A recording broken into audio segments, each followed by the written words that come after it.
भव्यात्माओं, हम स्वाध्याय कर रहे हैं सर्वार सिद्धि ग्रंथराज, अध्याय 6 आश्रव तत्व का वर्णन हो रहा है। आश्रव तत्व के बारे में योग, उसके निमित्त से होने वाला आश्रव, इन सब की चर्चा हम लोगों ने की। शुभ योग, अशुभ योग, इनके ऊपर चर्चा चल रही थी। तो उसमें एक प्रकरण इस प्रकार से आया कि शुभ योग का कारण शुभ क्रिया ही होती है। ध्यान से सुनना, हम क्या कह रहे हैं। शुभ योग का कारण शुभ क्रिया ही होती है, या शुभ कर्म का, पुण्य कर्म का आश्रव शुभ क्रिया से ही होता है, और अशुभ क्रियाओं से पाप बनता है। ये प्रधानता से वर्णन है, और उसके सूक्ष्मता में जाकर के हमने ये देखा कि जब पुण्य बनता है तो पुण्य के साथ साथ में कुछ पाप भी बनता है, और जब पाप बनता है तो उसी समय कुछ ना कुछ तो पुण्य भी बनता है। इन चीजों के ऊपर हमारी चर्चा चल रही थी। फिर विसर्जोपचय के बारे में कुछ हमारे चर्चा हुई। तो उसी दौरान चेतन जी का एक प्रश्न आया है। चेतन जी, आप यहाँ पर जुड़ चुके हो, हम आपको अनम्यूट कर रहे हैं, आपका प्रश्न आप ही पूछे ताकि हम उसका उत्तर आगे बढ़ाएं। जैसे स्थिति बंद मुझे मैं देखना पड़ेगा, मैं प्रश्न क्या डाला है प्लीज। मुझे याद आ रहा है, मैं आपको बता दूं कि स्थिति अच्छी बात है, ठीक है ना, कि अगर मान लो कि प्रश्न का इस तरीके से हो रहा है कि स्थिति बंद और अनुभाग बंद, इनकी जब चर्चा चल रही थी पुण्य और पाप में, तो एक शंकाकार ने पूछपा स्वामी के सामने इस प्रकार से प्रश्न उठाया था कि भगवान, आप तो कह रहे हैं कि शुभ योग का कारण जो है वो मुख्यतः शुभ योग से पुण्य बनता है, मुख्यतः से अगर आपने ये बताया, और स्थिति की बात आगम में जो आया है कि उत्कृष्ट संक्लेश परिणाम से उत्कृष्ट स्थिति बनती है, और मंद संक्लेश परिणाम से जघन्य स्थिति बनती है, इस प्रकार से आया है। तो आपका वक्तव्य और आगम का वक्तव्य, इसमें विरोधाभास लग रहा है।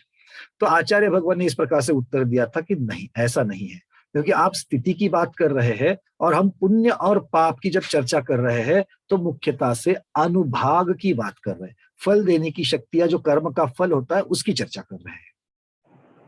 और पाप और पुण्य ये किसकी अपेक्षा से कहा जाता है? अघातीय कर्म की अपेक्षा से कहा जाता है। क्यों? क्योंकि घाती कर्म में तो सिर्फ और सिर्फ पाप प्रकृतियां ही है, सिर्फ और सिर्फ पाप प्रकृतियां है। अब आपका इस प्रकार से आपने प्रश्न पूछा था, मेरे पास आपका प्रश्न है, उसी को खोलकर आप ही के शब्दों में देख लेते हैं उसको चेतन जी।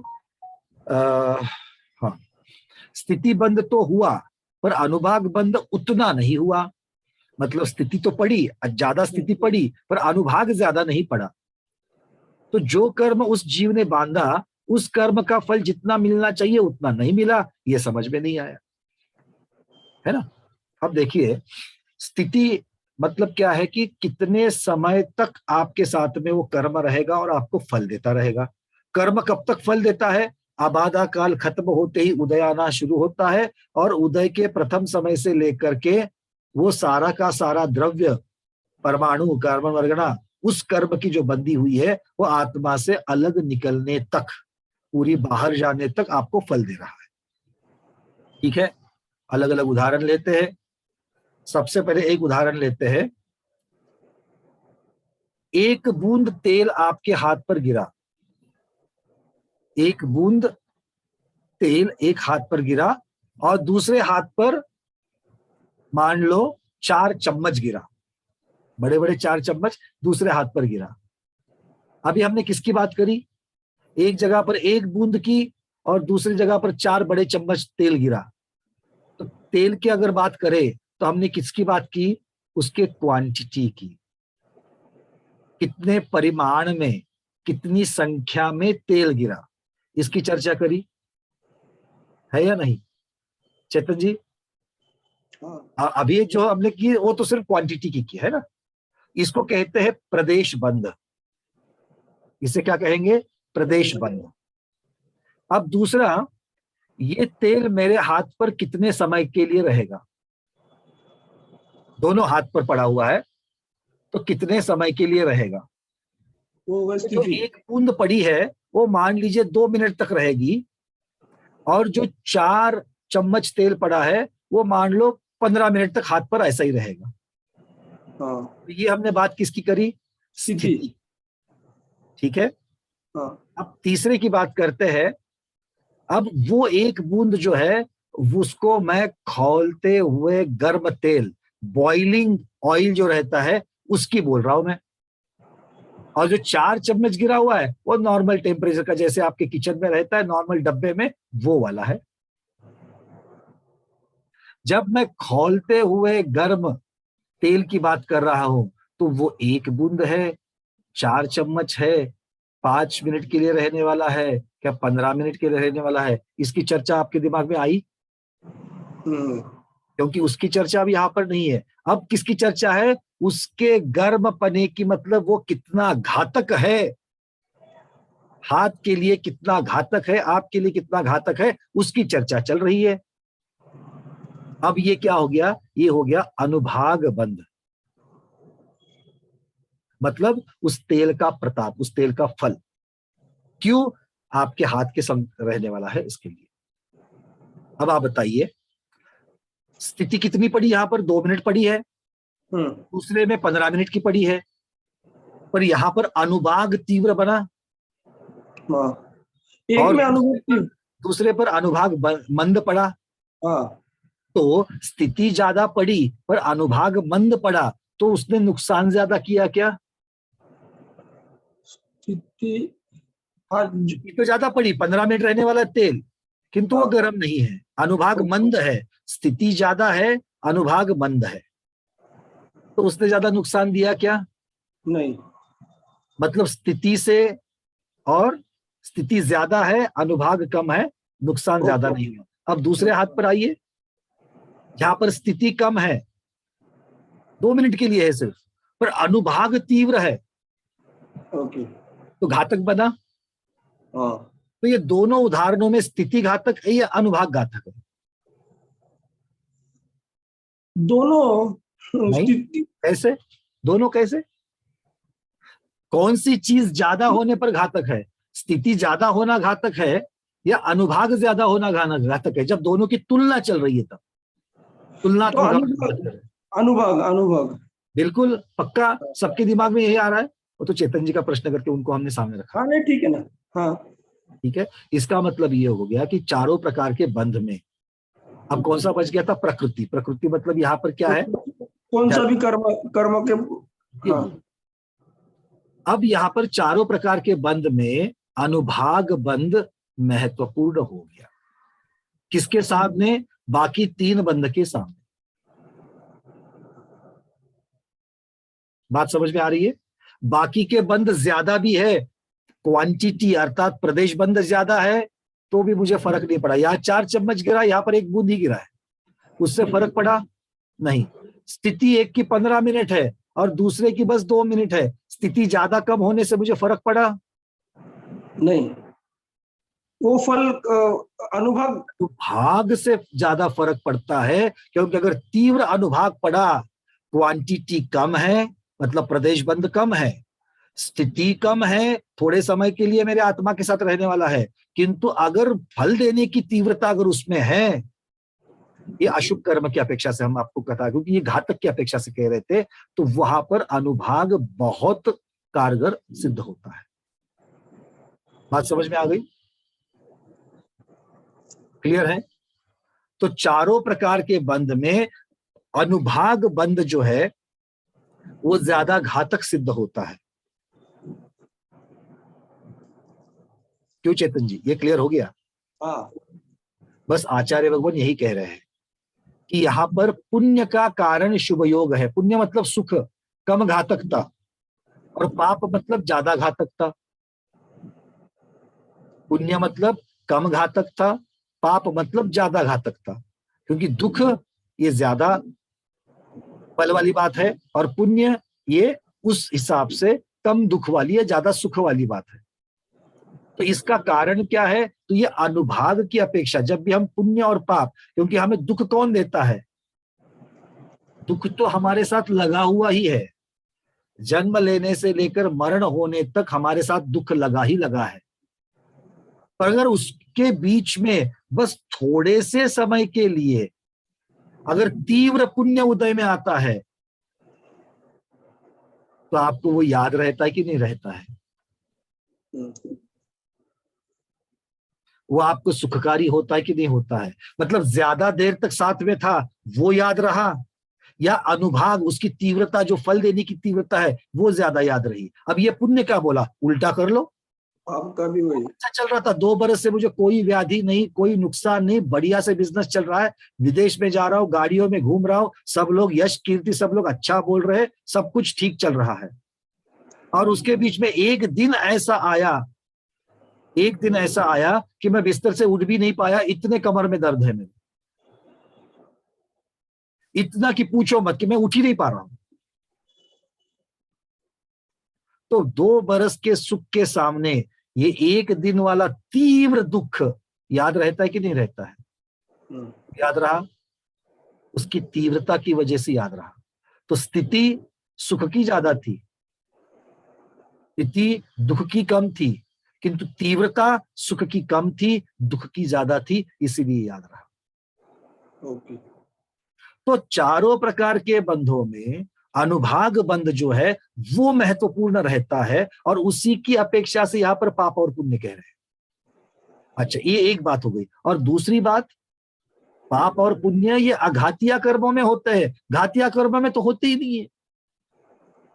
घातिया कर्मों में तो सभी पाप ही पाप है। तो ये पाप और पुण्य की चर्चा किसकी अपेक्षा से चल रही है? ये मुख्यतः से अघाती कर्मों की अपेक्षा से चल रही है। तो ये जब सूत्र हम पढ़ते हैं और सूत्र का अर्थ लेते हैं, शुभ पुण्यस्य अशुभ पापस्य, अशुभ, ठीक, शुभ से पुण्य का और अशुभ से पाप का बंध होता है, या योग उसका आश्रय होता है। तो यहां पर हमें 2-3 चीजों को समझना है। ये फल देने की शक्ति की अपेक्षा से वर्णन है, ये एकांत नहीं है, ये अघातीय कर्म की अपेक्षा से वर्णन है, और जहां पर पुण्य का आश्रव होता है ये मुख्यता से है, गौणता से, सूक्ष्मता से उसके साथ में थोड़ा थोड़ा अशुभ बनता ही बनता है। अशुभ जहां पर ज्यादा बंधने वाला है वहां पर मुख्यता से अशुभ कर्म का आश्रव, पाप का आश्रव अशुभ कर्म को कहा, अशुभ क्रिया को माना, किंतु उसके साथ में कुछ ना कुछ तो पुण्य बनने वाला ही है। ठीक है, क्लियर है? चलिए, अब क्लियर हो गया। हाँ, क्योंकि ये असम्पशंस महत्वपूर्ण है, इसीलिए सर्वार्थ सिद्धि की चर्चा है। नहीं तो एकांत पकड़ लेंगे, और वो मोटा मोटी में है भी कि भाई पुण्य करना है तो शुभ क्रिया करनी पड़ेगी, और पाप तब बंधेगा जब अशुभ क्रिया करोगे। ठीक है ना? ये फल देने की अपेक्षा से है, क्योंकि पाप और पुण्य का फल सुख और दुख है। तो फल मतलब अनुभाग, कितने समय के लिए वो कोई यहां पर मायने नहीं रखता, तुलनात्मक मायने नहीं रखता। ठीक है, अगर सूक्ष्मता में जाओगे तो मायने रखता है। कैसे? अगर मुझे मोक्ष जाना है, अगर मुझे मोक्ष जाना है तो पांडव मुनिराज को जब वो तप के लिए खड़े हो गए और आभूषण पहनाए गए, अंतकृत केवली होकर के अंतर्मुहूर्त में चले गए, तो वहां पर उनको जो दुख हुआ, बहुत जबरदस्त शारीरिक वेदना हो रही थी। कितने समय के लिए? ध्यान में लीन होकर अंतर्मुहूर्त में तो चले गए, है ना? यहां पर स्थिति कितनी पड़ी? कम पड़ी, पर दुख ज्यादा था। तो हमको ये भी नहीं चाहिए, और उसके साथ में 70 कोड़ा कोड़ी सागर वाला मोहनीय कर्म भी नहीं चाहिए। क्यों? क्योंकि वो मुझे मोक्ष से दूर लेकर के जाएगा। उस अपेक्षा से ज्यादा स्थिति भी नहीं चाहिए। इसलिए आचार्य भगवत ने क्या कहा कि पुण्य और पाप दोनों बेड़िया ही है। भले पुण्य सोने की बेड़ी है, पाप लोहे की बेड़ी है, पर है तो दोनों बेड़िया। किसकी? कर्म की बेड़िया। और वो जब तक है तब तक मुझे संसार में रहना ही पड़ेगा। इस अपेक्षा से दोनों की दोनों खराब है, नहीं चाहिए मुझे। क्यों? क्योंकि मुझे मोक्ष से दूर रखती है, इस अपेक्षा से वो खराब है। किंतु पंचम काल में मोक्ष तो है ही नहीं, पक्का इस भव से मोक्ष नहीं जाने वाले हैं, अगले भव से भी मोक्ष नहीं जाने वाले हैं। तो ऐसी परिस्थिति में अगर मुझे मिलना ही है तो पाप से पुण्य मिले, ये अपेक्षा होगी या नहीं होगी?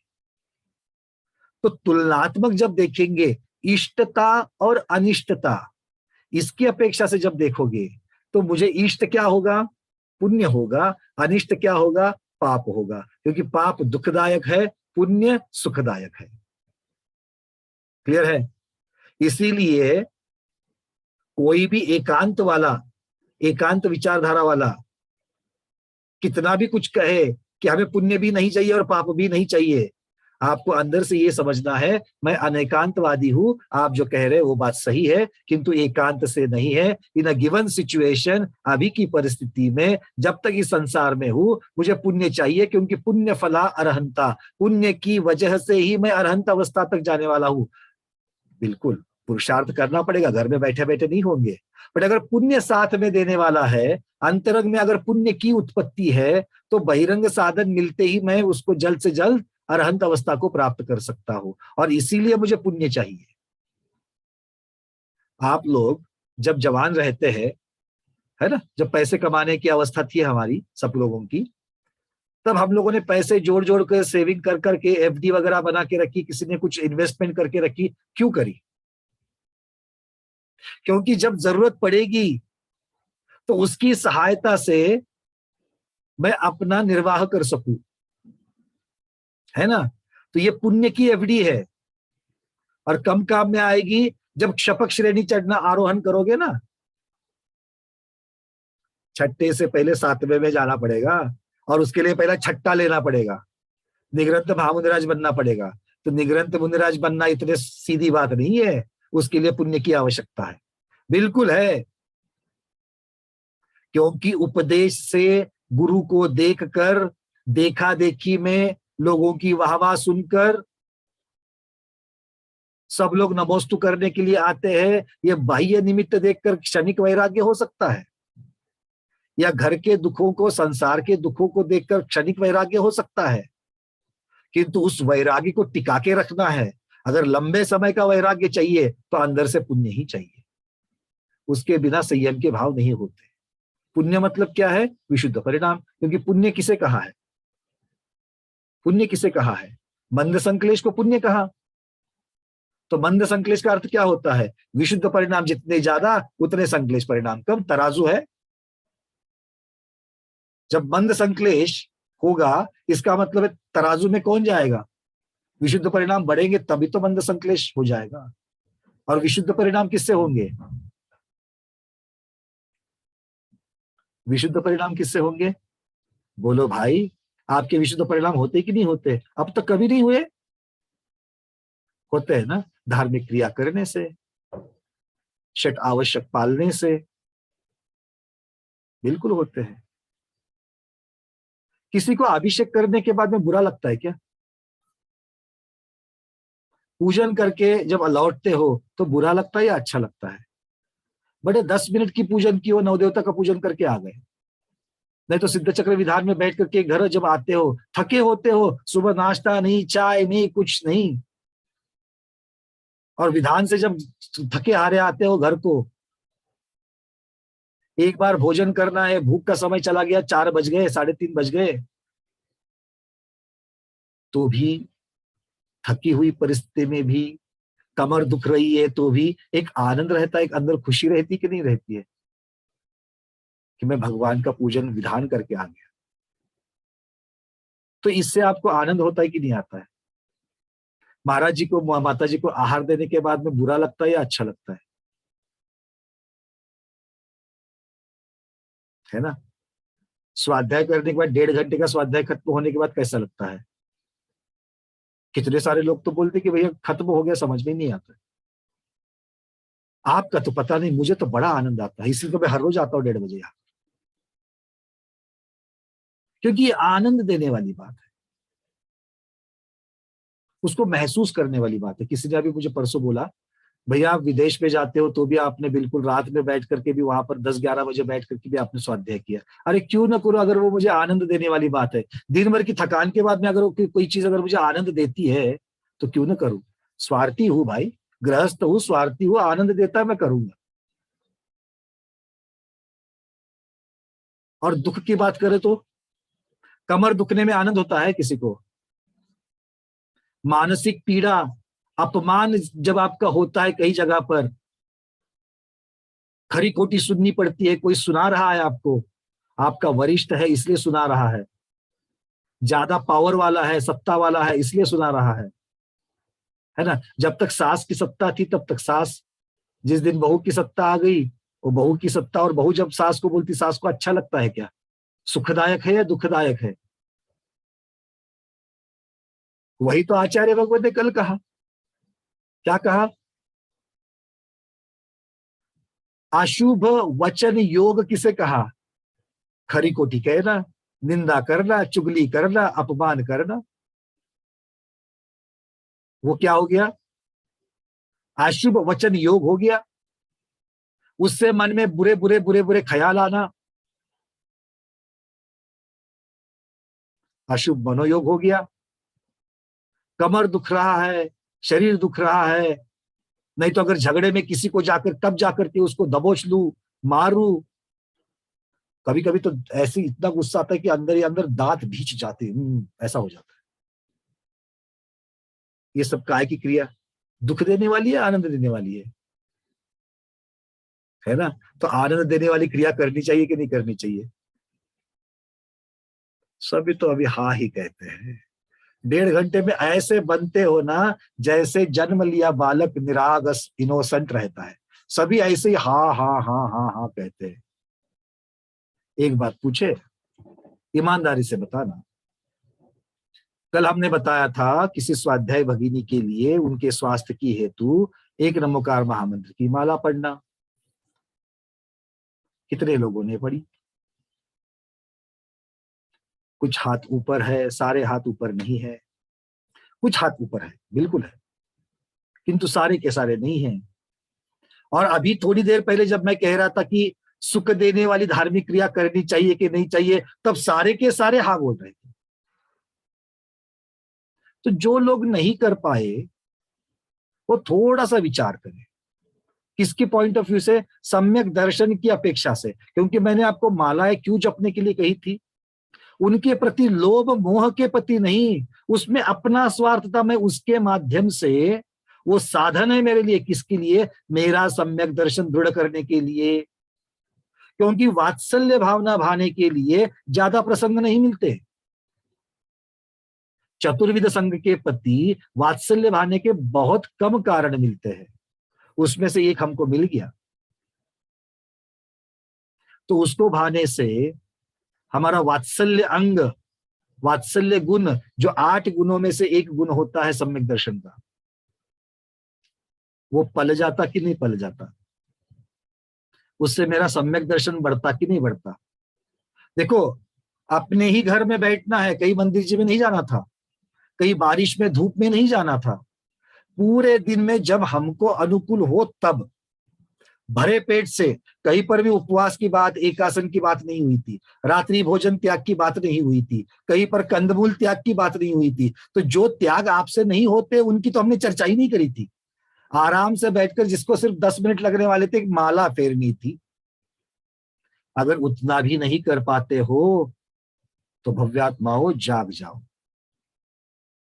बड़ी बड़ी बातें स्वाध्याय में नहीं करना, क्योंकि हमें जीतना किसको है? और ये क्यों नहीं कर पाए? जो नहीं कर पाए, आप कारण कुछ भी देना, ये मान ही नहीं सकते कि 10 मिनट का समय नहीं मिला। ये मान ही नहीं सकते, ये हमारा प्रमाद है।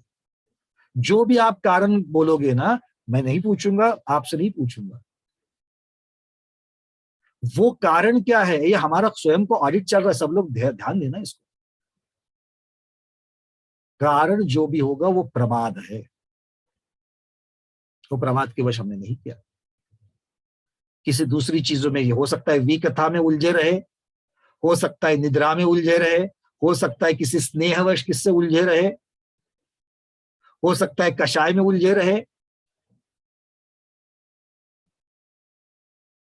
इसीलिए प्रमाद में आकर के एक संधि हमने गवा दी, हाया ना? तो जब हम अपनी, आएगा आगे, आज के ही प्रकरण में आएगा, जब हम 25 क्रियाओं की बात करेंगे जिससे आश्रव होता है, उसमें त्याग रूप परिणाम न होना, त्याग रूप परिणाम ना होना,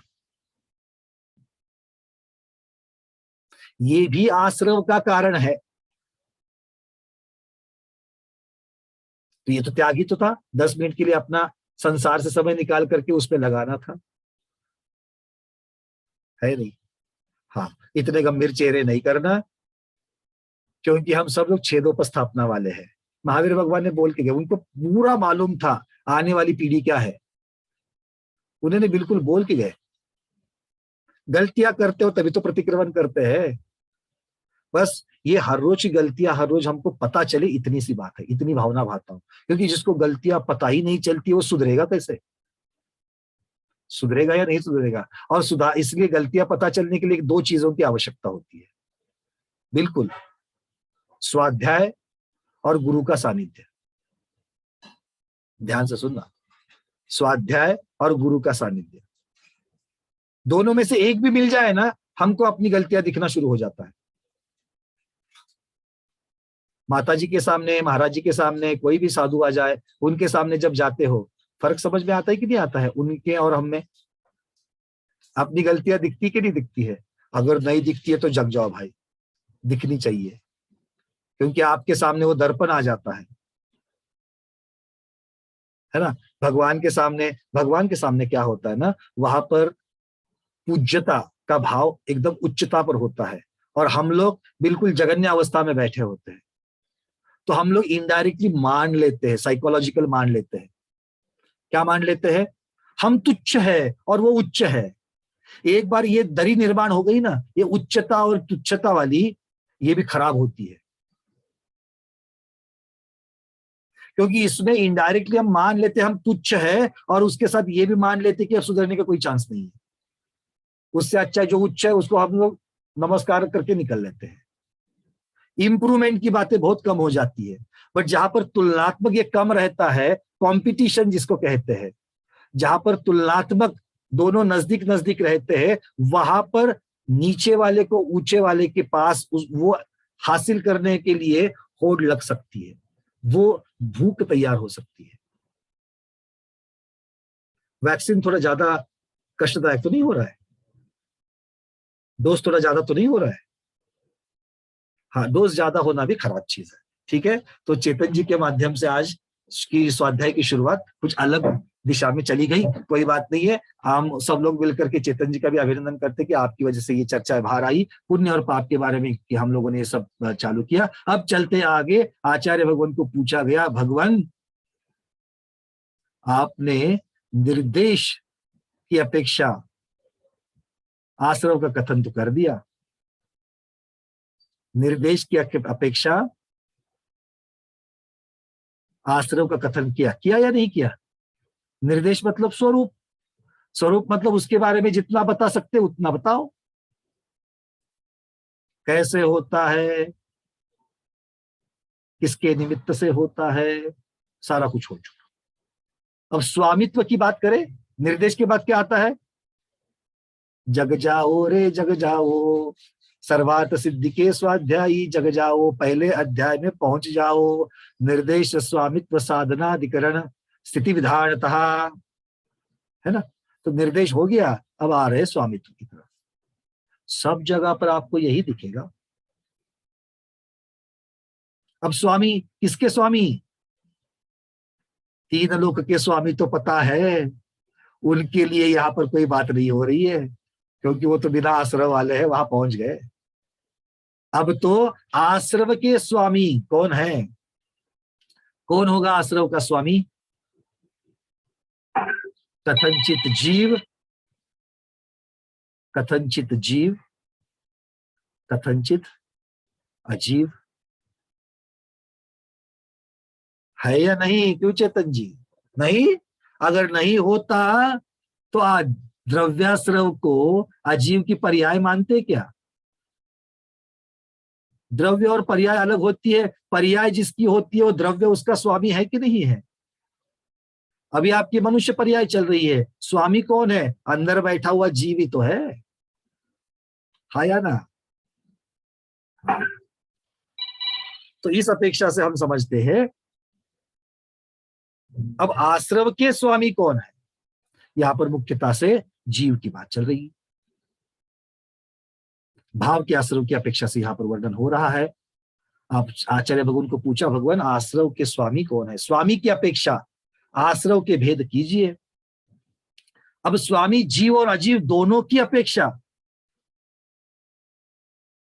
आश्रव के भेद करो। प्रश्न समझ में आ गया? आश्रव दोनों का होता है, जीव और अजीव का, द्रव्याश्रव भावाश्रव। तो आश्रव के तो भेद करो।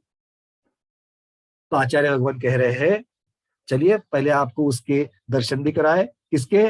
उस गाथा के दर्शन कराए।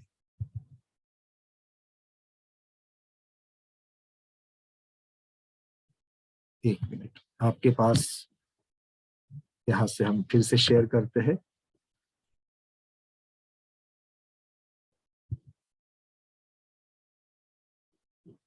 शेयर स्क्रीन पर आपको दिख रही है, गाथा दिख रही है? गाथा दिख रही है सब लोगों को? चलो बहुत बढ़िया। स कषाया कषाययो सांपरायिकेर्या पथयो। शब्दों को ध्यान से देखना, कहां कहां कैसे कैसे शब्द है देख लेना। पहला शब्द है स कषाया कषाययो। बीच वाले य को बहुत लोग खा जाते हैं, स कषाया कषायो ऐसा बोल देते हैं। नहीं, स कषाया कषाययो, य और उसके बाद यो।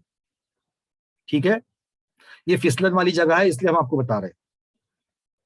अगला सांपरायिके रिया पथयो। क्या कहते देख तो, स कषाया कषाययो। तो स कषाय और अकषाय, स कषाय और अकषाय, इनकी संधि कर ली। इनकी संधि करने से क्या हो गया? स कषाय का य और अकषाय का अ दोनों मिल गए, और वहां हो गया या। य और अ दोनों मिलने से या होता है। तो क्या हो गया? स कषाया कषाययो। अकषाय का अ अंदर चला गया। तो स कषाय कषाय सहित और अकषाय कषाय रहित। इनकी अपेक्षा से आश्रव के दो भेद हो गए। कौन से? सांपरायिक और इरियापथ। तो सांपरायिक का क और इरियापथ का ई दोनों मिलके हो गए के। क और ई मिलकर के हो गए। शब्द क्या हो गया? सांपरायिके। अब ई तो अंदर लगा गया, तो ई को छोड़ दो, सांपरायिके रियापथयो। ठीक है, क्लियर है सबको? शब्द समझ में आ रहे हैं? हाँ। तो क्या कहते हैं आचार्य भगवान?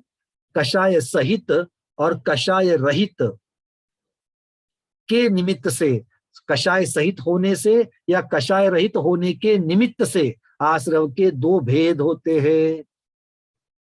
कौन से होते हैं? सांप्रदायिक आश्रव और इरियापथिक आश्रव या इरियापथ आश्रव। क्लियर है?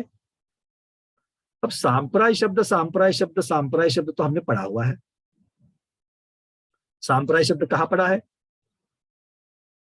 अच्छा, पढ़ा है या नहीं पढ़ा है? पहले यहां से शुरुआत। पढ़ा है सांप्राय? प्रतिभा मेहता जी तुलजापुर से बोलिए, अनम्यूट किया है। कहां पढ़ा है? आश्रव के भेद में।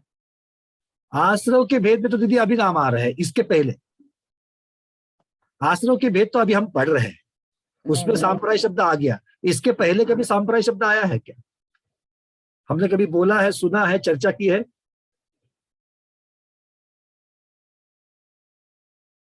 हाँ, कुछ कुछ हाथ ऊपर है। कल्पना दीदी, मीना दीदी, मीनाक्षी दीदी, जिनके हाथ ऊपर नहीं है उनसे भी चर्चा की जाए, है ना? चलिए, किससे करते हैं? सांप्रदायिक। प्रमोद जी आपने हाथ ऊपर नहीं किया, आप इसे बात करते, चलो अनम्यूट किया है। एक्चुअली सांप्रदायिक वर्ड इतना मेरे को मतलब इतना ज्यादा मेरे को है कि मैं इसको हमेशा याद रखता हूँ। मुझे ये याद नहीं आ रहा आपने कहाँ कहाँ, क्योंकि इसकी चर्चा बहुत अभी होती रहती अभी है। हम हिंट दे देंगे ना आपको, अब बोलेंगे अरे ये तो कितनी बार बोला है हाँ, हाँ, है ना? शब्द सूक्ष्म सांप्राय शब्द सुनाई कि नहीं सुना है? हाँ, तू सांप्रदाय गुणस्थान में आ गए। 10वें गुण स्थान को क्या कहते हैं? 10वें गुणस्थान में तू सांप्रदायिक है। आ रही बात समझ में, बिल्कुल बिल्कुल। है ना? तो सूक्ष्म और सांप्राय शब्द आया था वहां पर। जी अच्छा, दूसरा संयम के भेद जब किए थे, जी।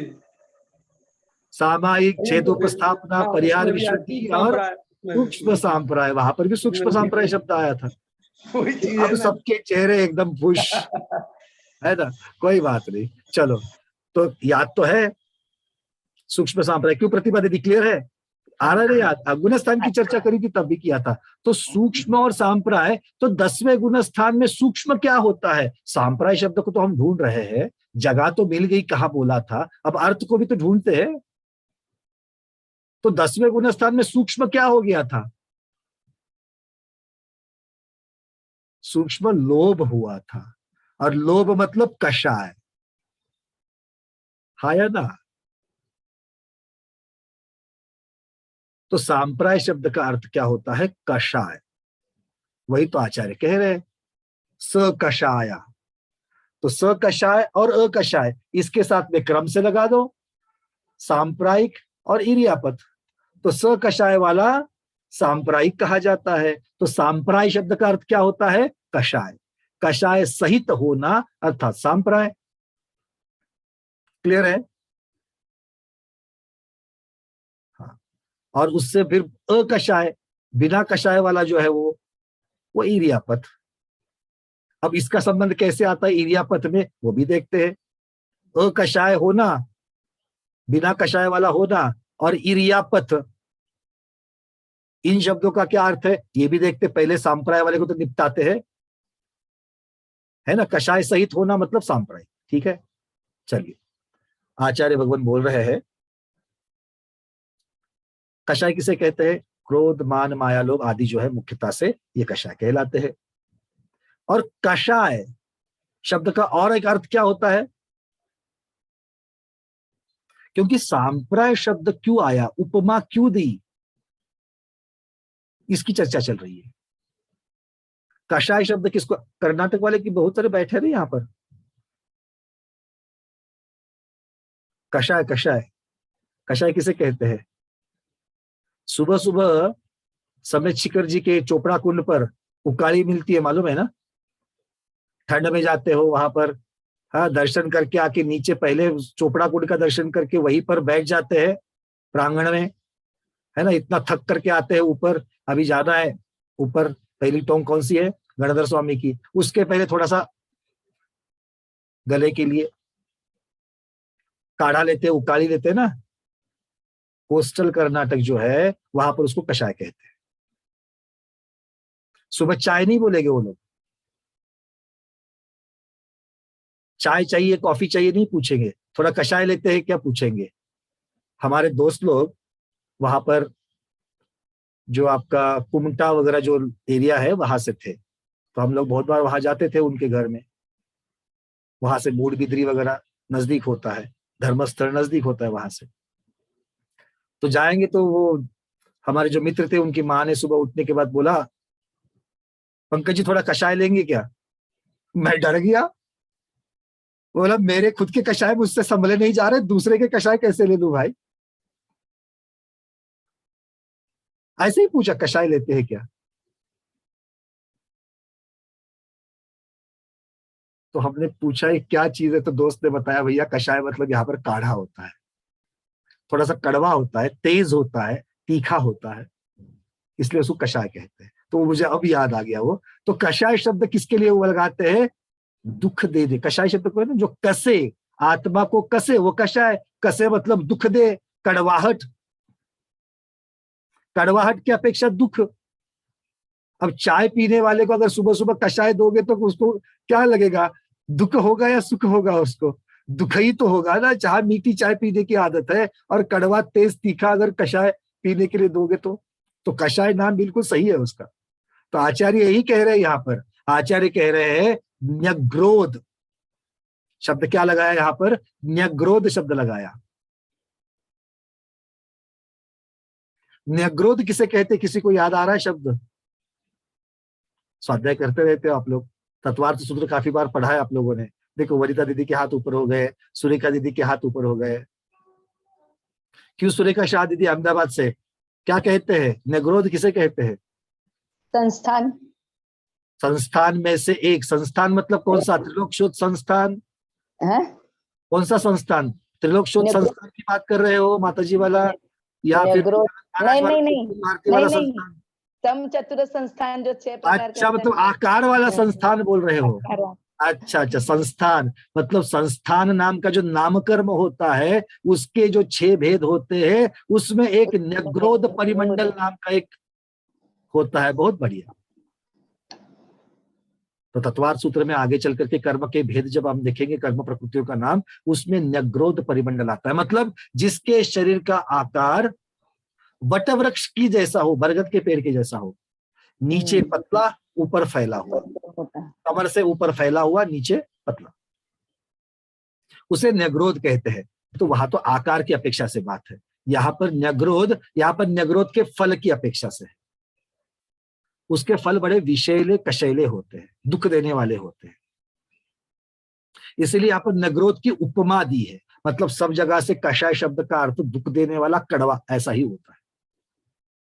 ठीक है। तो आचार्य कहते हैं जो क्रोधादि रूप कषाय है, क्योंकि जो कषाय है अगर आप कड़वाहट की अपेक्षा से कहोगे, विषैले पद की अपेक्षा से कहोगे, तो वो दुख देने का कारण है। मतलब कषाय दुख देने का कारण है, ये सब लोगों को मान्य है। तो यहां पर भी वही कह रहे हैं, क्योंकि कषाय सहित, जो कषाय मतलब जो क्रोध मान माया लोभ आदि जो चीजें हैं, उनके संयोग से, उनके निमित्त से जीव भी दुखी होता है और कर्म का आश्रय और बंध को प्राप्त होता है। इसलिए कषाय को कषाय कहना और सांप्रदायिक आश्रय का कारण कषाय मानना, ये सारी चीज उपमा से भी सिद्ध होती है। आचार्य भगवान यहाँ पर उपमा से कषाय नाम जो है उसको सिद्ध कर रहे हैं।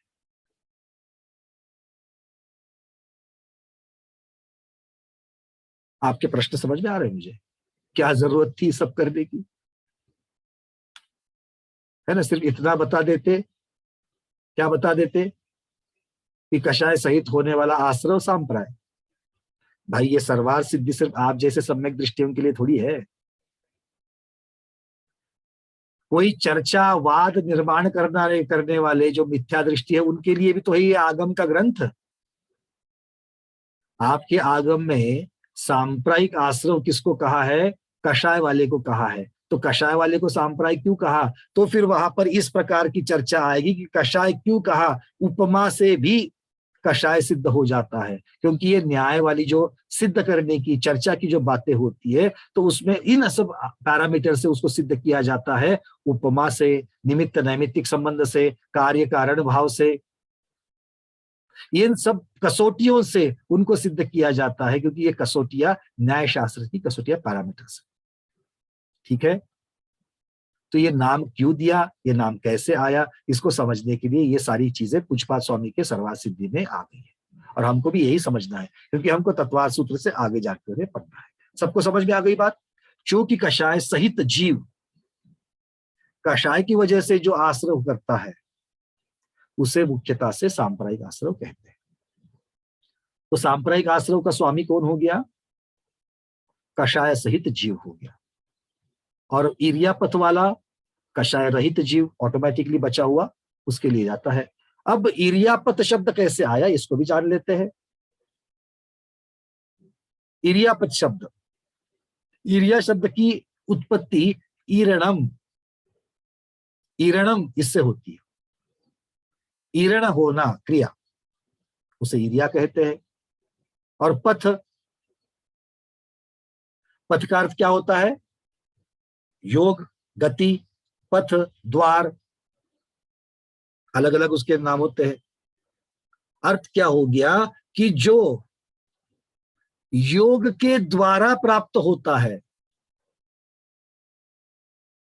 हिरण्य मतलब क्रिया, पथ मतलब आने का द्वार, जो सिर्फ क्रिया अर्थात योग की वजह से होता है, जो आश्रव, जो मतलब कौन, आश्रव, जो आश्रव सिर्फ और सिर्फ योग की वजह से होता है, वहां पर कषाय का कोई संबंध नहीं, बिना कषाय के सिर्फ योग के माध्यम से होता है, सिर्फ योग के निमित्त से होता है, वो इर्यापथ आश्रव। इर्या शब्द का क्रिया, योग, ये भी सारे अर्थ निकलते हैं। क्लियर है? मतलब जिस क्रिया में कषाय भी होते हैं उससे सांप्रायिक आश्रव होता है, और जिस क्रिया में कषाय नहीं होते हैं वो इर्यापत आश्रव है। अब इससे सीधे सीधे गुणस्थान क्लियर हो जाएंगे। 1 से 10 गुणस्थान कषाय सहित है, तो तब तक कौन सा चलेगा? दोनों भी चलेंगे, सांप्रायिक और इर्यापत।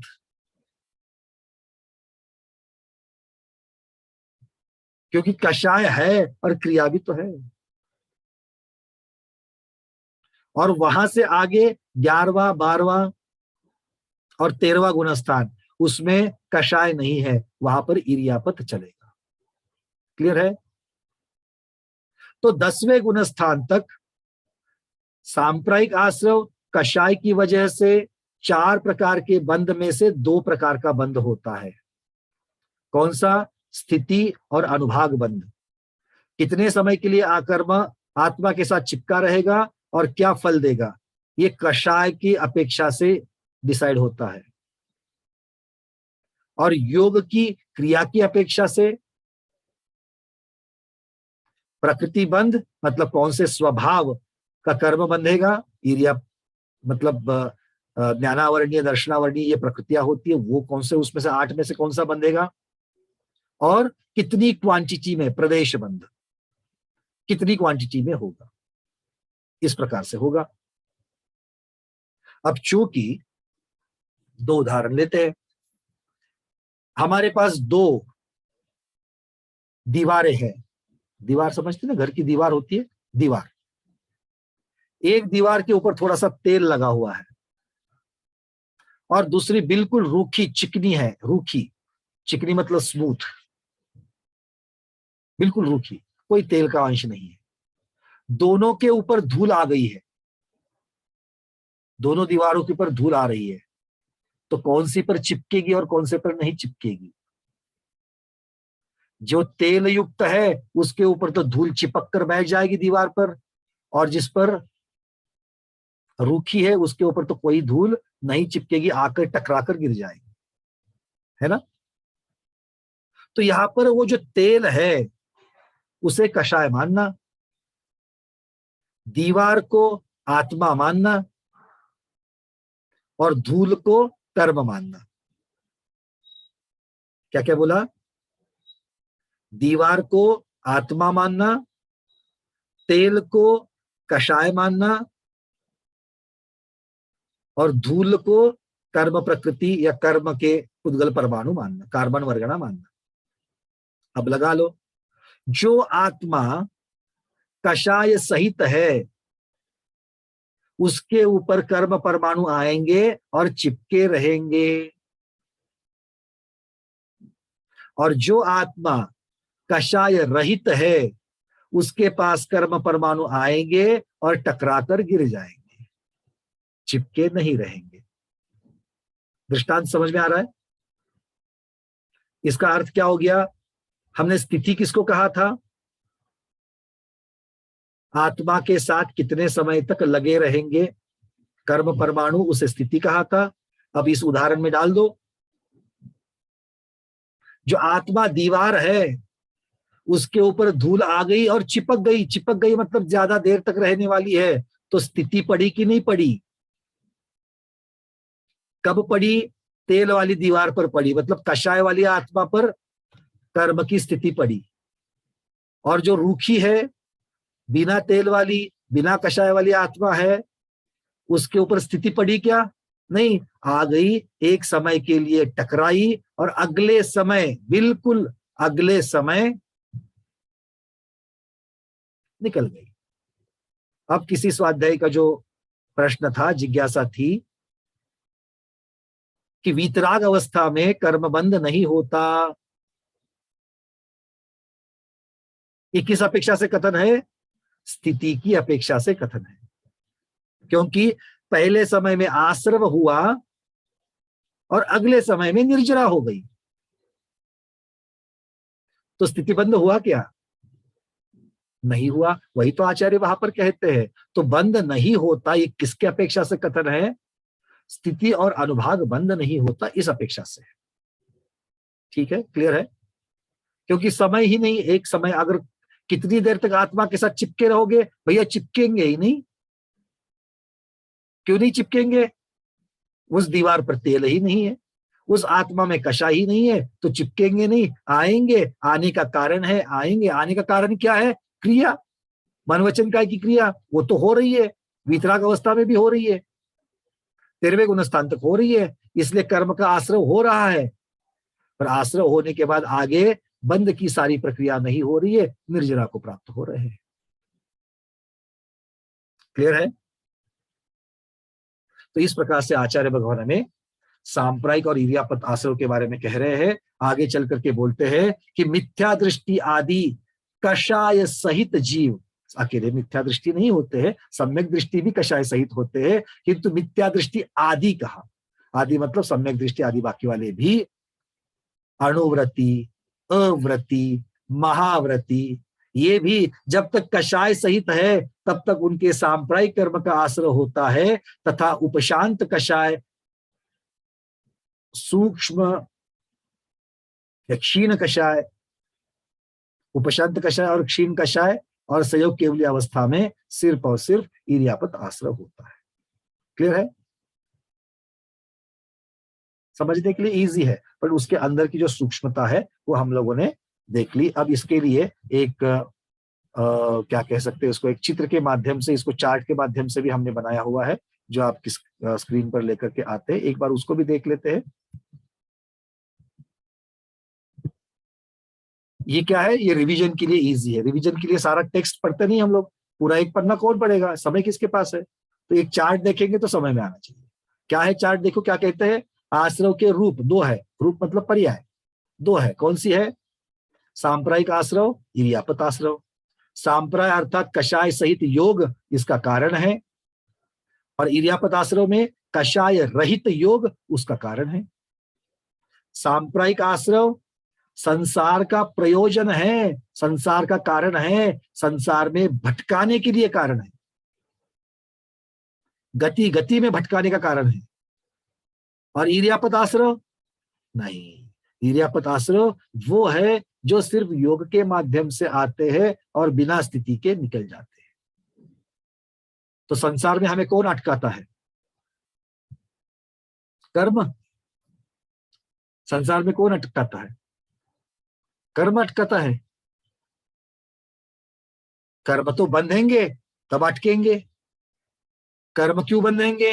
कर्म का आश्रय होगा तो ही बंधेंगे। और कर्म का कौन सा आश्रय बंधेगा? सांप्रायिक आश्रय बंधेगा, क्योंकि इरियापत वाला तो निकल जाता है।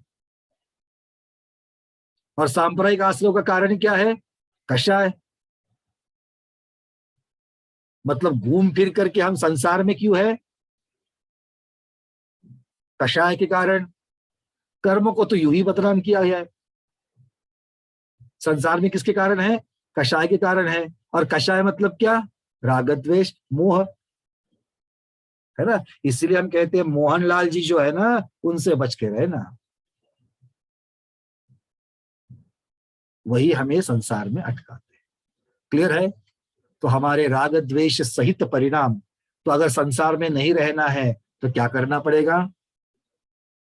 राग द्वेष को कम करना पड़ेगा, और यही अनुवृत्ति का लक्षण है।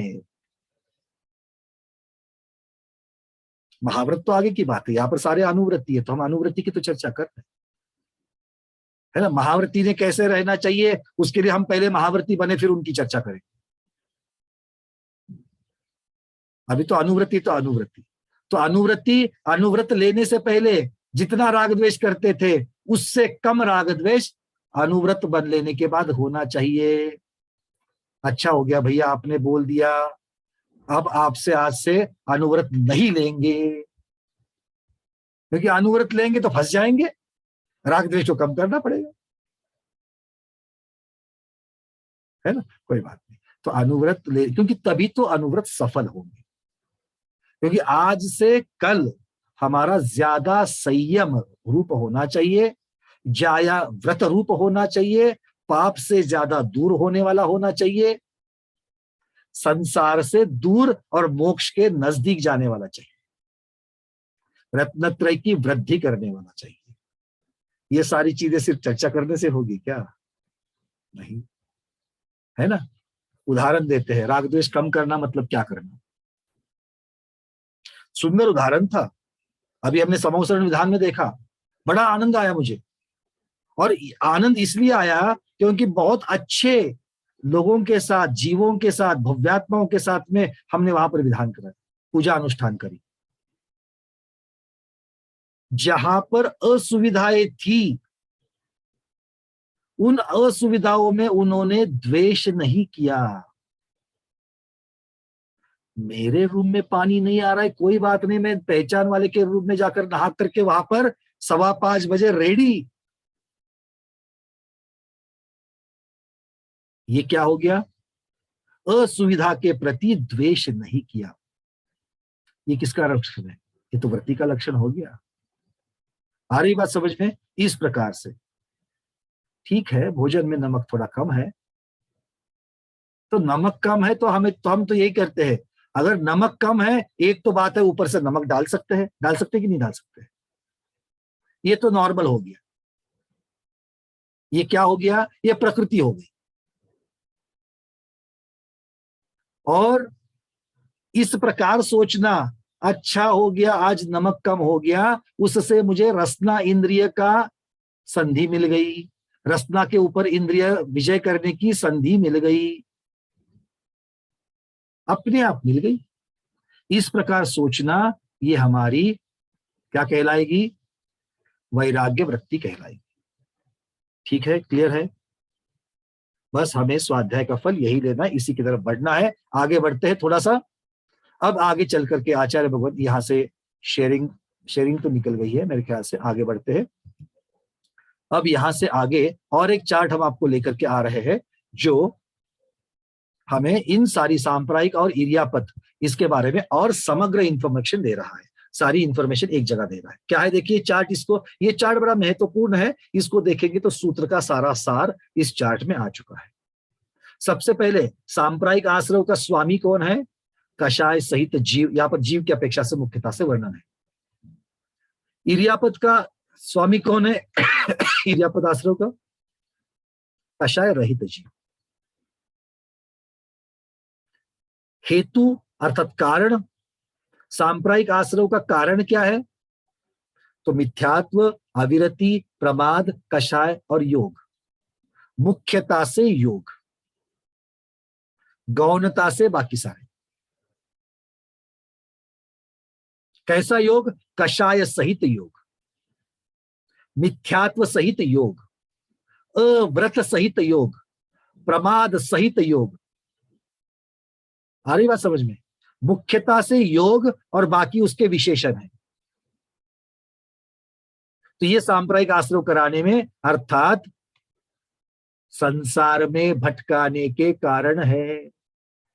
और इरियापत आश्रव में देखिए हेतु कारण सिर्फ योग, और ये बिना स्थिति के आश्रव का कारण है, बिना स्थिति के कर्म बंध का या बिना स्थिति के आश्रव का कारण है।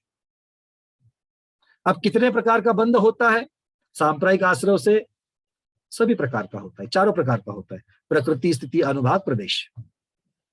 प्रकृति मतलब कौन से प्रकार के स्वभाव के कर्म बंधेंगे, स्थिति मतलब कितने समय तक आत्मा में रहेंगे, अनुभाग मतलब किस प्रकार का फल देंगे, और प्रदेश मतलब कितनी संख्या में बंधेंगे, क्वांटिटी। और इरियापद का देखिए सिर्फ प्रकृति और प्रदेश, वहां पर स्थिति और अनुभाग नहीं पड़ता। गुणस्थान सांप्रायिक आश्रय थे 1 से 10 मुख्यता से, और इरियापद के जब इरियापद की बात करो तो गुणस्थान 11 से 13। पहले जब हमने योग की बात करी थी 1 से 10 तक, वो अकेला योग था क्या? नहीं, वो मिथ्यात्व सहित योग था, वो अव्रत सहित योग था, वो प्रमाद सहित योग था, वो कषाय सहित योग था। वो वाले सांप्रायिक आश्रव पहले से 10वां गुणस्थान, और इरियापद आश्रव 11वें से 13वां गुणस्थान, वहां पर शुद्ध योग। ठीक है, क्योंकि उस 10 से पहले शुद्ध योग नहीं हो सकता, ये समझ लेना। और जैसे उदाहरण तो दिए है कि तेल युक्त दीवार पर धूल चिपकना और कोरी दीवार पर धूल आकर के टकरा करके जाना, ये तो हमने अभी भी उदाहरण देखे थे। ठीक है, तो आपकी पीडीएफ में भी ये वाला चार्ट दिया रहेगा, तो आप उसको देखना। आपकी आवृत्ति में नहीं है तो सुधारित आवृत्ति में है, और सुधारित आवृत्ति अभी भी नए अब तक की है, कल तक की जो है वो ऑलरेडी ड्राइव के ऊपर अपलोडेड है, उसमें से आप कभी भी डाउनलोड कर सकते हैं। क्लियर है सबको यहां तक की बातें?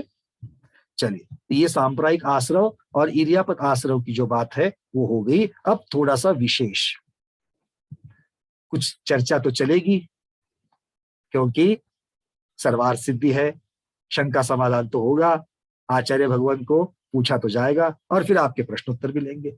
आचार्य भगवान को पहला प्रश्न पूछा शंकाकार ने, इस सूत्र में 2 स्वामियों का वर्णन किया है, कषाय सहित और कषाय रहित, है ना? तो कषाय सहित जीव पूज्य है या कषाय रहित जीव पूज्य है? पूज्यता की अपेक्षा से, पूज्यता की अपेक्षा से कषाय रहित वीतराग जीव, बिल्कुल, तो फिर उनका वर्णन पहले करना चाहिए था। अकषाय वाले इरियापत वाले का नाम पहले लेना चाहिए था, आपने कषाय वाले का नाम पहले ले लिया, क्योंकि सम्यक दर्शन ज्ञान चारित्राणी मोक्ष मार्ग में सम्यक दर्शन की पूज्यता की वजह से पहला रखा था। देखो, शंकाकार मन में सारी चीजें लेकर के बैठता है, वो वाली बात उसने यहां पर खींच के लाई है। पूज्यता ये कारण, अगर पूज्यता की कारण से पहले रखते हैं तो फिर आपने वीतराग वालों को बाद में रखा, कषाय वालों को, रागी को पहले रखा। प्रश्न समझ में आ गया है ना शंकाकार? तो ऐसा प्रश्न पूछा, आचार्य भगवान बोल रहे हैं बात तो आपकी सही है। सभी जगह पर आचार्य भगवान नयेश दोषा नहीं कहते हैं, जो बात सही है वो सही है भाई, पर आपको कारण भी समझना है। आप जो कह रहे हैं वो तर्क सही है, किंतु आगे चल करके आश्रव का प्रकरण है, तो कौन से वाले में आश्रव की ज्यादा बातें होगी? कषाय वाले आश्रव में ज्यादा बातें होगी या बिना कषाय वाले आश्रव में ज्यादा बातें होगी? ज्यादा बातें मतलब वर्णन, उसका भेद कैसे होता है, क्या क्या होता है, ये सारा माल मसाला किस में होगा? कषाय वाले में तो होगा ना, क्योंकि बिना कषाय वाले के तो कुछ कहने के लिए है ही नहीं है। आते कर्म टकराते चले जाते, क्या बताएंगे उसके? इससे ज्यादा बोलने के लिए कुछ नहीं वहां पर। तो इसीलिए आचार्यों ने सीधा यहां पर कहा कि पहले सारा वर्णन कषाय सहित जीवों का होने वाला है, इसीलिए कषाय वाले सांप्रायिक आश्रम का पहले यहां पर नाम रखा, और फिर इरियापद, क्योंकि आगे वाले सूत्र इसी सूत्र से संबंधित चलेंगे, तो उसका भी ध्यान आचार्यों को सूत्र की निर्मिति में रखना पड़ता है। आ गई बात समझ में? प्रश्न और प्रश्न का उत्तर दोनों समझ में आ गए? हाँ, चलिए। तो इस प्रकार से यहां से आगे बात चलेगी कि सांप्रायिक आश्रव के भेद, क्योंकि अब तो आपने बोल दिया कि सारा का सारा वर्णन, बहुत सारा वर्णन होगा किसके बारे में? सांप्रायिक आश्रव के बारे में। तो सांप्रायिक आश्रव के भेद कौन से है, उनके कारण क्या है ना? तो फिर इसके आगे आचार्य भगवान बताएंगे हमें इंद्रिय कषाय व्रत क्रिया पंच चतु पंच पंचविंशति संख्या पूर्वस्य भेदा, ऐसा सूत्र बता देंगे। तो ये सारा वर्णन शुरू हो जाएगा, क्योंकि ये नया वर्णन है, अभी आपने स्वाध्याय के अंत में तो नहीं करेंगे। तो ये नया विषय कल से शुरू करेंगे। अभी आपके बहुत सारे लोगों के हाथ ऊपर है, उनकी चर्चाओं का उसके ऊपर प्रश्नों के ऊपर चर्चा करते हैं। ठीक है, फिर कल हम सांप्रायिक आश्रव के भेद, 25 प्रकार की क्रिया, 5 प्रकार के इंद्रिय, कषाय, इस सब की चर्चा जो है वो कल करेंगे। आश्रव कैसे कैसे होता है, कल बड़े शांत भाव से आ जाना स्वाध्याय में, है ना। मतलब जो कुछ आगम, हम कुछ नहीं सुनाएंगे, जिनवानी सुनाएगी कल। जिनवानी कल दर्पण लेकर के आएगी और उस दर्पण में अपना मुख देखना है। तो जितना धोकर आ सकते उतना धोकर के आइए। ठीक है, क्या आत्मा को, मुख तो वैसे छोड़ दो। ठीक है, चलिए प्रश्नोत्तर की तरफ चलते हैं। पहला प्रश्न प्रमोद जी, फिर विजया लक्ष्मी दीदी, फिर सविता दीदी, फिर हेमांगी दीदी। हमारे सामने जिस तरीके से वीडियोस खुले हैं वैसे। प्रमोद जी बोलिए।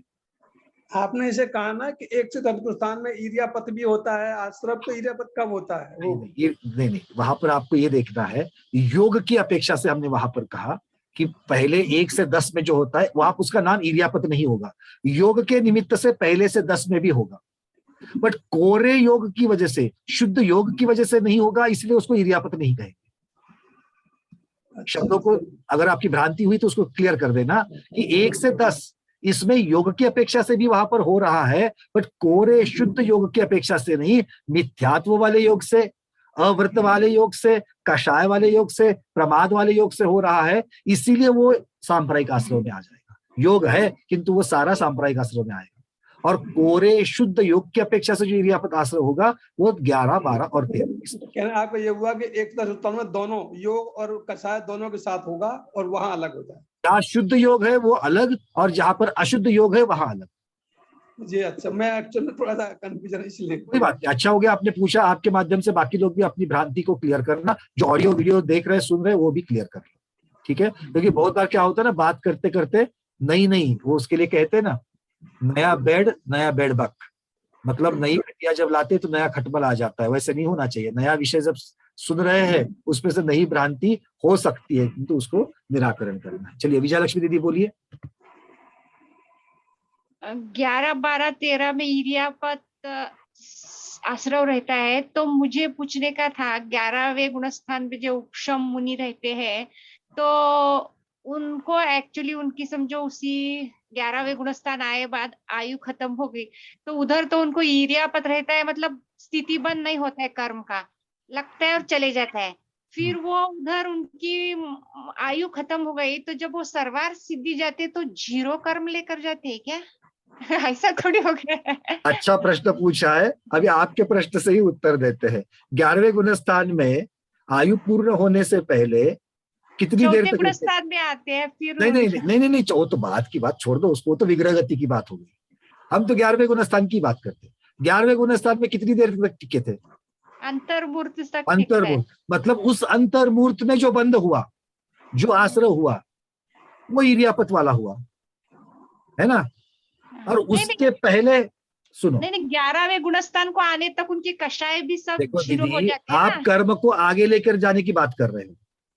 हाँ, तो हाँ, क्या हाँ। सिर्फ 11वें गुणस्थान में आश्रय हुआ, बंद हुआ, उतने ही कर्म साथ में जाएंगे, या 11वें गुणस्थान के पहले जो भी उस भव के जितने भी गुणस्थान नीचे वाले थे वो वाले बंधे हुए कर्म जो है, जो स्थिति के साथ बंधे थे, उनको भी तो साथ में लेकर जाएंगे। अच्छा, वो दबा कर गए सो रहते हैं ना, तो फिर नाश थोड़ी किया है, क्षय थोड़ी किया है उन्होंने। बराबर दबा ठीक कर है, लेकर। और क्षपक श्रेणी वाले भी, क्षपक श्रेणी वालों ने मोहनीय कर्म से संबंधित क्षय किया है। अभी तक अंतराय, ज्ञानावरण और दर्शनावरण का क्षय नहीं किया उन्होंने, वो 12वें में होगा।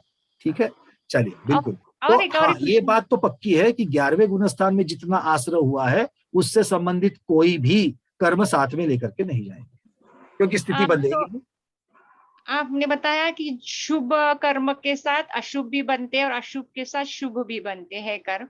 तो अब हमारे जैसे लोग को दोनों घातीय कर्म और आघातीय कर्म दोनों के कर्म है आते रहते हैं, तो घातीय कर्मों में खाली पाप कर्म रहते हैं, तो फिर वो पाप कर्म रहते हैं, तो एक टाइम पर एक ही योग बनता है, मतलब एक ही आश्रय होता है ना, योग एक ही चलता है ना, तो कर्म तो एक ही आएगा। 8 कर्म रहे तो योग एक ही टाइम पर एक ही बनता है ना। एक समय में या अंतर मुहूर्त तक ज्यादा से ज्यादा एक ही योग चलेगा। हाँ, एक ही योग चलता है।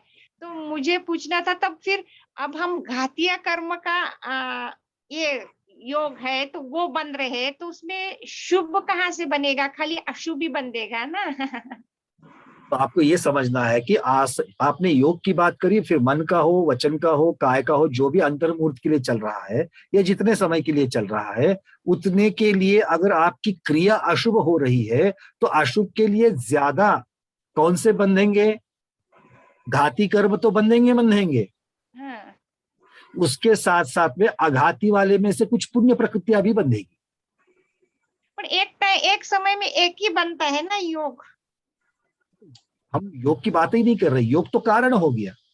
हाँ। और बंध कार्य हो गया। आप काम कौन सा कर रहे हैं? योग अशुभ काम, अशुभ क्रिया करने का काम कर रहे हो। जैसे कसाई की कल हमने उदाहरण दे दी, कसाई प्राणी को मार रहा है तो अशुभ क्रिया कर रहा है। तो अशुभ क्रिया कर रहा है तो उसका ज्यादा से ज्यादा उसके घाती कर्म तो बंधेंगे। उसके साथ साथ में अघाती कर्म में की जो पाप प्रकृतियां है वो भी ज्यादा से ज्यादा बंधेंगी। किंतु अघाती में आयु कर्म को छोड़कर नाम कर्म, गोत्र कर्म और वेदनीय कर्म, इसमें से कुछ ना कुछ तो पुण्य प्रकृति भी बंधेंगी। नहीं, मुझे पूछना था, एक समय में जब हम ओवरऑल काउंट नहीं करना है, एक समय में ऑन दैट स्पॉट ओनली, दोनों कैसे बनते, शुभ और अशुभ ऑन दैट स्पॉट? क्योंकि एक समय में आप जो क्रिया कर रहे हैं, फिर वो मन की हो, वचन की हो या काय की हो, वो 100% शुभ या 100% अशुभ नहीं होती। वो कैसा, वो समझ में नहीं आया मेरे को। वो तो उदाहरण के साथ में बिल्कुल देख सकते हैं। हाँ, कैसा? मान लो कि अगर वो उसको मारना है, प्राणी को मारना है, अब प्राणी को मारना है, उसके मन में थोड़ा सा उसको पानी पिलाकर मारने की भावना है।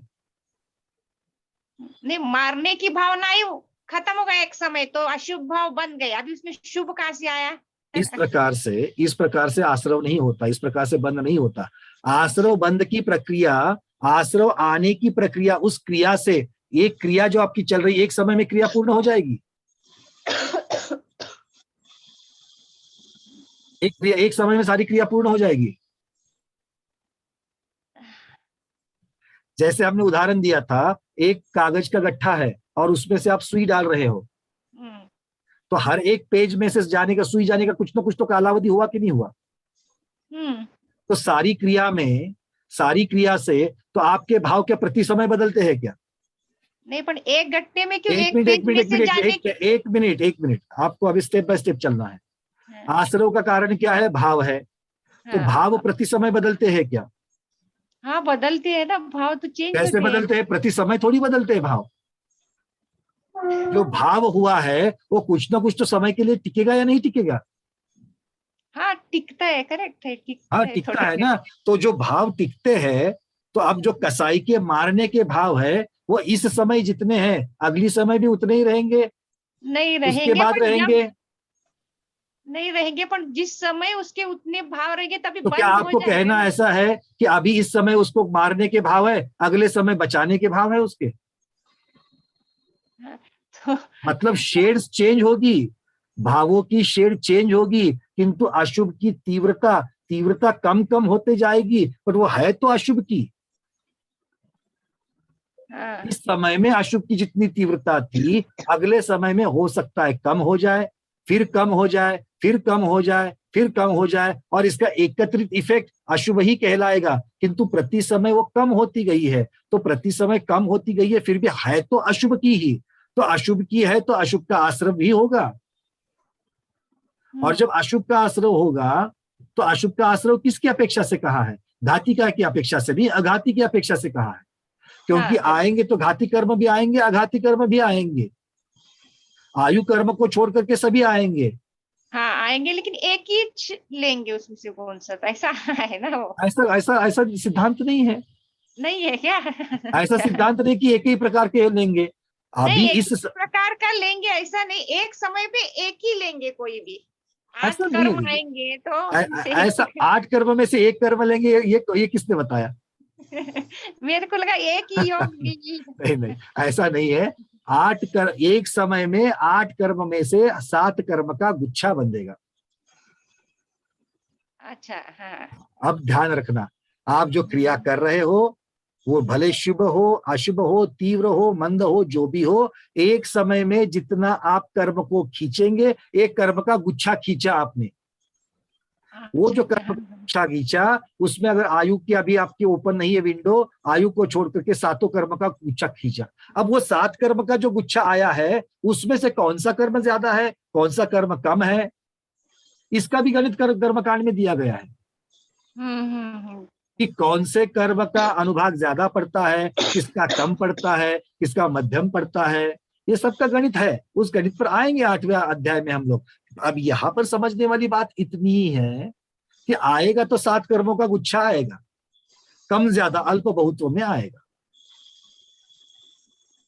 इसमें घाती कर्म के 4 पाप प्रकृति वाले आएंगे और अघाती कर्म के 3 पाप और पुण्य प्रकृति सहित आएंगे, जिसमें अशुभ क्रिया है तो पाप वाला ज्यादा आएगा और पुण्य वाले कुछ थोड़े आएंगे। जैसे कल उदाहरण दिया था कि मार्केट से हमने 1 किलो बासमती चावल लेकर के आए तो ज्यादा से ज्यादा चावल आया, किंतु कुछ ग्राम में, 1000 ग्राम में से 1 ग्राम से भी कम धूल आ गई।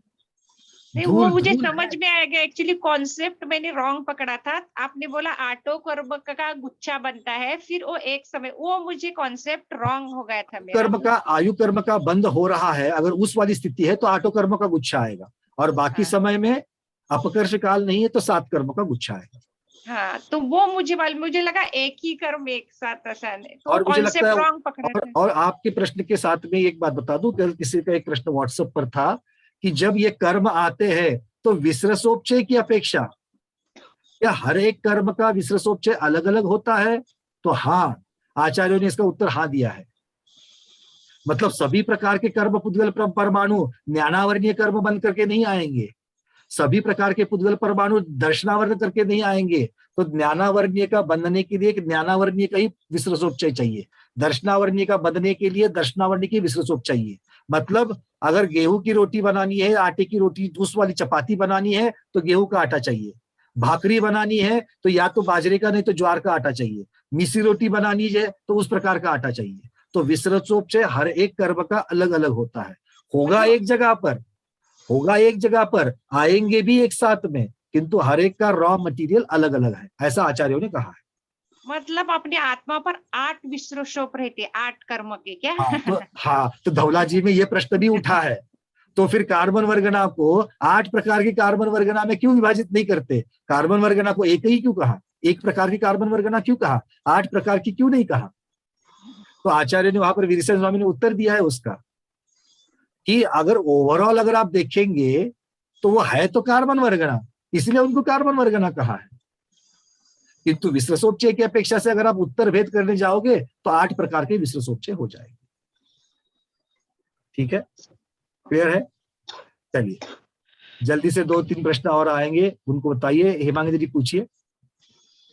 वंदना भैया, भैया जो इरियापथ आश्रम होता है उसमें प्रकृति प्रदेश पड़ता है, तो वो आके तुरंत जड़ जाएगा कि उसमें भी जो प्रकृति और प्रदेश रहते हैं वो रहेगा, आगे जाएगा? नहीं, आगे कैसे जाएगा? आगे जाने के लिए जो कारणभूत स्थिति बंद है वो तो है ही नहीं ना। तो फिर प्रकृति प्रदेश भी पढ़ने की क्या आवश्यकता थी? वो तो तुरंत जड़ गया। अब वो आश्रव में एक समय की अपेक्षा से आश्रव में आश्रव मतलब आया तो है, दूध के बर्तन में पानी डाला तो है, तो बंधेगा तो जरूर ना। कौन सा बंध रहा है? प्रकृति और प्रदेश बंध रहा है, और फिर उसको बांध कर वहां रोक कर रखने वाला कोई नहीं है, इसलिए निर्जरा को भी प्राप्त कर, वो तो स्वभाव से निर्जरा को प्राप्त हो रहा है ना। अब जो दीवार का उदाहरण दिया था उसमें तेल नहीं है, इसका मतलब ये नहीं कि धूल आने से कोई रोक रहा है। धूल आ रही है, अब आ रही है तो टकराएगी तो जरूर, वो टकराना ही प्रदेश और प्रकृति है, और फिर निर्जरा होकर के निकल जाएगी। वहां रोक कर रखने वाला तेल नहीं है, इतनी सी बात है। ठीक है, चलिए सविता दीदी पूछिए। भैया मेरे को है ना सांप्रदायिक आश्रय था, उसमें कारण जो हेतु जो बताया मिथ्यात्व, अविरत, प्रमाद, कषाय और योग, वो कैसे मतलब आश्रय होगा उनसे? और सिर्फ आप वहां पर ये योग शब्द बताया रखिए, अशुद्ध इरियापद योग। में, तो एक मिनट, सिर्फ योग क्यों रखा? अगर आपकी भ्रांति हो रही है, कंफ्यूजन हो रहा है, वहां पर उसको अशुद्ध योग ये शब्द रखिए। अशुद्ध किसने किया? मिथ्यात्व ने किया, अव्रत ने किया, प्रमाद ने किया, कषाय ने किया। तो अशुद्ध योग सांप्रायिक आश्रव का कारण है और शुद्ध योग इरियापद आश्रव का कारण है। इस प्रकार से रखिए। और अपन ने इरियापद में खाली सिर्फ योग, तो वो कैसे?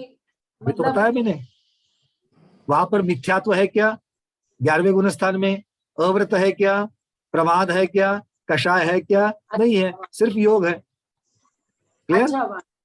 चलिए, बहुत बढ़िया। प्रभु जी पूछिए, उसके बाद रेखा दीदी अंतिम प्रश्न। हेलो, हाँ, मैं ये कह रहा था कि आपने कहा 8 विश्वोपचय 8 कर्मों के अलग अलग होते हैं, तो उसमें प्रकृति बंद, उसमें प्रकृति कैसे डलती है? 8 अलग अलग। क्योंकि ज्ञानावर्णीय कर्म में परिणत होने की क्षमता सब प्रकार के कार्बन वर्गना में नहीं है, ऐसा आचार्य भगवान कहते हैं। अच्छा, मतलब अलग अलग कर्म, मतलब वो परिवर्तन जो उसमें हो रहा है उनकी स्वभाव की अपेक्षा, क्योंकि कार्बन वर्गना तो अनंतानंत परमाणु का समूह है, ये तो संख्या की अपेक्षा से हो गया। तो स्वभाव की अपेक्षा वहां पर कह रहे हैं, स्वभाव की अपेक्षा सभी परमाणुओं में, कार्बन वर्गना के सभी परमाणुओं में ज्ञानावर्णीय में कन्वर्ट होने की क्षमता नहीं है। सभी को वेदनीय में, साता वेदनीय में जाने की क्षमता नहीं है। और अगर आपको याद है तो संक्रमित होने वाली सजातीय में उत्तर भेद में संक्रमित होने का जो कर्म पुद्गल परमाणुओं का जो स्वभाव है, जैसे साता असाता में जा सकती है, बट साता ज्ञानावर्णीय में नहीं जा सकती है। इसके पीछे भी विश्लेषोपचय को लगाकर देखिए, फिर भी फिट बैठता है। नहीं तो वो तो साता असाता में, तो क्योंकि वो ऑलरेडी उस रूप बंधी हुई है, उस रूप बंधी हुई है। इसलिए तो बंधते वक्त आचार्य कह रहे हैं कि बंधते वक्त भी जो रॉ मटेरियल आया है, उस रॉ मटेरियल में अपनी अपनी खासियत है कि इससे क्या बंधेगा। तो उसमें 23 तरह के वर्गणों में तो उसका मतलब अलग से नहीं वर्णन किया। उसके वहां पर सिर्फ उनका वर्णन कार्बन वर्गना की अपेक्षा से किया है। जैसे आहार वर्गना को आहारक, औदारिक और वैक्रिक शरीर की अपेक्षा से अलग अलग वर्णन किया है, वैसे कार्बन वर्गना का वहां पर अलग अलग नहीं किया है। अब देखो, प्रत्येक शरीर वर्गना की भी हालत यही है। प्रत्येक शरीर वर्गना में अगर आप देखेंगे तो उसका उदाहरण कैसे दिया है कि मनोवर्गना, भाषा वर्गना, तेजस वर्गना, ये सारी सबका, और आहार वर्गना, इनका कॉम्बिनेशन दिखता है। पर आचार्य भगवान बोलते हैं कि ये सारी नीचे वाली वर्गना है। नीचे मतलब संख्या की अपेक्षा से, वो एकत्रित आकर के प्रत्येक शरीर वर्गना नहीं बनती, वो अपना अलग से स्वरूप है। अच्छा, ये अलग है। हाँ, प्रत्येक शरीर वर्गना है ही अलग स्वरूप अपना, उसमें सारे गुण वहां पर, इनके सारे गुण वहां पर है। वो तो मसाले के लिए समान हो गई, मतलब वो एक तरह से बस बिल्कुल, इस उनका स्वरूप पहले से है ही वैसा। मतलब वो मिक्स मसाला हो गया। तो मतलब 23 प्रकार की पुद्गल वर्गना का जब वर्णन चलता है तो उसके आगे चल करके ये जो सूक्ष्मता है, ये प्रश्नोत्तर के माध्यम से कहीं कहीं आई है। ये धवला जी में ये प्रश्न उठा है।